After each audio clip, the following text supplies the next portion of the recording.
È possibile coltivare senza torba nei substrati di coltivazione nel settore florovivaistico? Ecco, allora questo sarà un argomento che discuteremo il 19 maggio qui al Centro Sperimentale Ortofloricolo Po di Tramontana di Veneto Agricoltura. Sarà un convegno dedicato alla floricoltura sostenibile, è un convegno che è stato organizzato grazie a Veneto Agricoltura e alle associazioni di florovivaisti veneti e con loro abbiamo deciso di andare a indagare, approfondire certe tematiche proprio sulla sostenibilità floricola.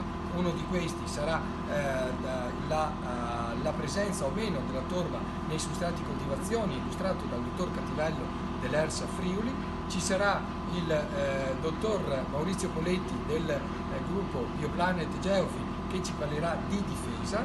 Ci sarà il professor Ragazzoni dell'Università di Bologna che ci parlerà di utilizzo alternativo per quanto riguarda le energie e quindi sostituire i combustibili fossili, e ci sarà poi i due interventi di due colleghi di Veneto Agricoltura, il dottor Rossetto che ci parlerà di dati statistici del settore e la dottoressa Pavarin che ci parlerà delle prove varietali e anche delle prove in atto sull'utilizzo o meno di torba. Io, che sono ovviamente Franco Tosini, responsabile del centro, avrò il compito di introdurre e di moderare il convegno. Vi aspetto tutti, scaricate la locandina dal sito di Veneto Agricoltura e iscrivetevi perché comunque è obbligatorio l'iscrizione. Grazie ancora e continuate a seguirci per i prossimi appuntamenti.